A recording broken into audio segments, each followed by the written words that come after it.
Hey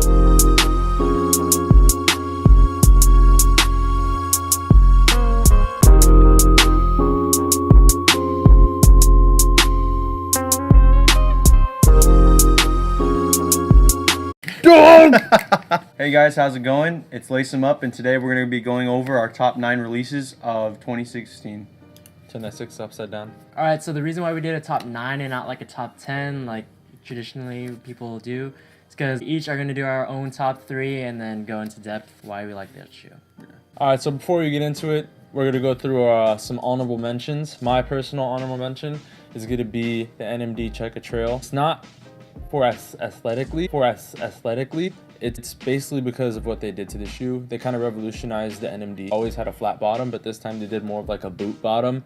It's way more durable, and you'll notice it when you wear it. It just adds a lot more traction for when you're running or you're going up like a rock or something. Like if you actually need a hike in an NMD, I prefer to use the Chukka Trail rather than just like a normal flat bottom NMD. Like if you don't want to wear like your nice kicks when it's raining outside, you can at least still wear the Chukka Trail and still look good in whatever you wear.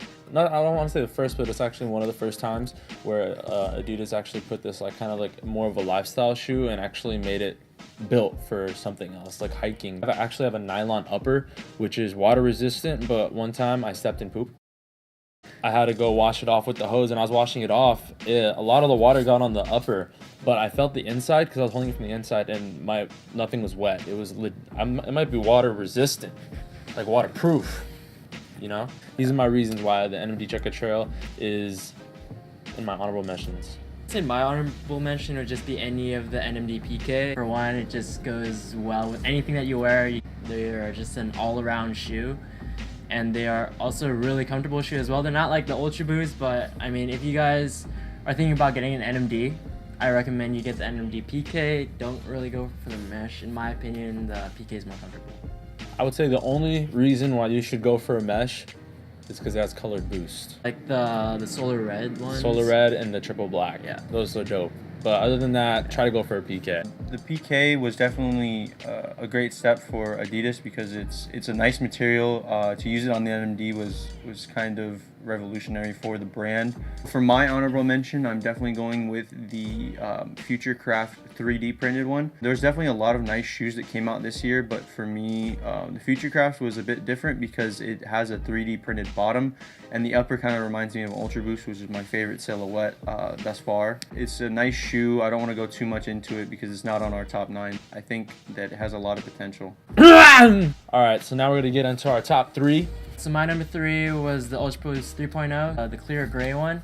They just recently dropped in December. The PK on it was much stretchier, and I feel like the design was much better than the 2.0. On the triple white one, a lot of people didn't like that gray thing going around the toe box because it wasn't really triple white. The reason why I chose the gray one because a lot of people wanted these ones. There's hardly any restocks on these. Yeah, and I feel like the 3.0 is kind of like a NMD PK kind of feel to it. It still has like its own Ultra Boost kind of twist to it. Yeah. And so now we're going to go ahead and go with my number 3. It has to be the Jordan 8 Championship Pack. The reason why I chose these shoes is because the quality on them was really good. All the little details that Jordan brand implemented into them, it blew me away. The confetti one of the pack is really nice. The tumble leather is really nice, but not my favorite. The white pearl ones, those ones would be my favorite out of the two. I don't really like the Jordan 8 model. However, this pack was different in the fact that I kind of like the colorways. I don't really like the colorways of a lot of the 8s, but this colorway was kind of different that I kind of liked. So, I mean, I guess it can be on our top 9 of last year. I just don't really like the Jordan 8. I mean, it's an okay model. I mean, people have their preferences, so either you're into it or you're not. It's a really unique shoe. Moving into my top 3, staying with Jordan, I thought the Space Jam 11s were one of the top releases this year. I really liked how they went back to the higher leather. Before they were using a leather that was lower to the sole. Going back to the normal high leather was a nice touch. The 11 is my favorite silhouette of all Jordans. I think it's just a classic look. I think it's definitely the top silhouette of Jordan, personally. And my favorite 11s are the Bred 11s, obviously. But yeah, the Space Jam 11s that just came out.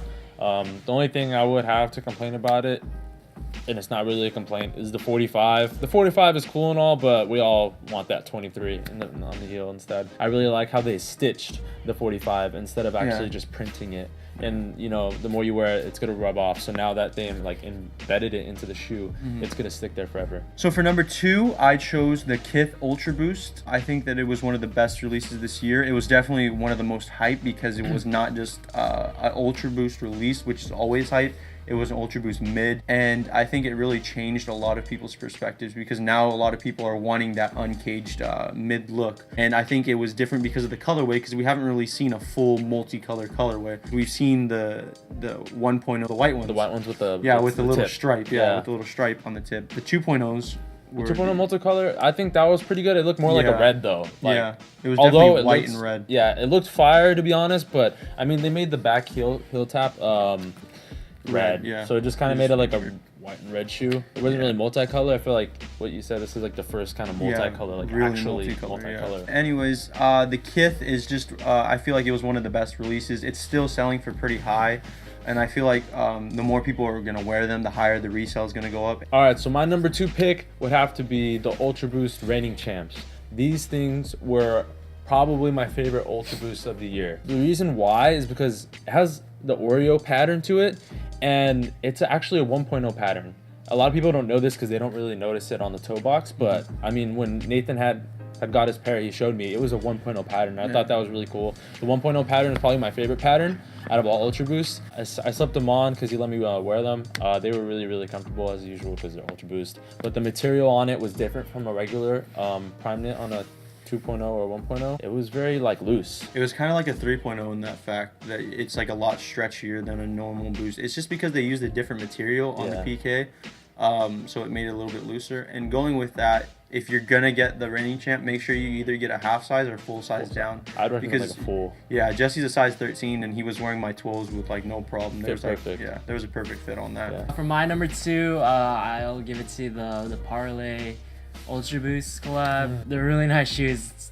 Sadly, there's only 50 of them made, but that's because of the materials that were used. They used recycled materials. Each shoe was custom. It was custom to actually for the winners, because how they released the shoe was you had to make a video about what you love about the oceans and like raise awareness of plastic pollution in the oceans. I actually entered it, but I entered in the wrong amount of plastic pollution per year. I actually had a really old statistic, and the new one was a lot more.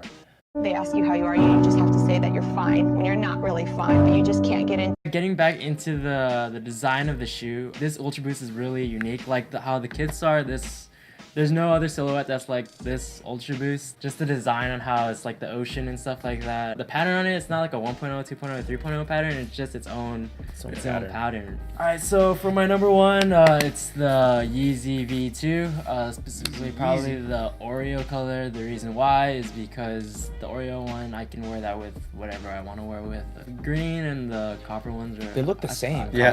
I mean, I have to have them in hand to see. I heard they look different in person. Other than that, I think the Oreos and the Belugas, those ones were the ones I really liked. And what they did with the Yeezy V2 compared to the V1 right here, the bottom is like is more durable, and they made it like this translucent thing. I heard that these ones, they wear out really fast depending how much you wear them. And then the boost on it just seems much softer. But yeah, for those of you that are wondering like what size to get, if you guys are looking to buy a V2, I recommend you go a size up, a full size up. And my true to size is 10. I got an 11. It's still pretty tight on me. They went really like, they went really small with this one. So yeah, go a full size up is my recommendation. Yeah, it's really weird compared to like the V1. Like this is a size 11, and I'm usually like a size 12 and a half to 13. You just have to take the insole out, but you know, you do what you can for the heat, man. All right, and my number 1 of this year, I know it's probably going to surprise a lot of you guys, but it's going to be the Japan pack. And as a whole, I mean, the gray Japans, I could care less about, but the Japan blacks and the French beige are like my top NMD PK colorway. I chose the NMD PK colorway as my number 1 because there's nothing really wrong with the shoe. You can't go wrong with the NMD PK. It's going to be comfortable. It's going to be stylish. You could dress it up. You could dress it down. There's nothing wrong about it. And what that pack had and brought was the little details in the shoes that I really love. In the tricolors, even the black ones, they had the black, the gray, and they had like light blue or navy blue. What color was it? In the black ones, they had like a little blue little blue stitching. Yeah, so they had actually right here they have the black, blue, and gray stitching into it, and you didn't notice the blue stitching until you actually held it in hand. Those are the little details that I like about a shoe. Like he was saying, with the French beige, what was really cool about it was the heel cup on the back. It's translucent and it has all the different languages on the back of it. On the bricks on the front, it has it in different languages. It says the brand with 3 stripes on the sides, in Japanese, French, and then German. Moving into my number 1, I picked the SNS Ultra Boost 1.0. As you guys may know from my last video, it's the shoe that if I could have one shoe like in the world, it would be the SNS Ultra Boost. Just right now, I can't really afford it just because it's sitting around like the $600 to $700 mark. There wasn't that many releases. Like there was only one, and it's really small.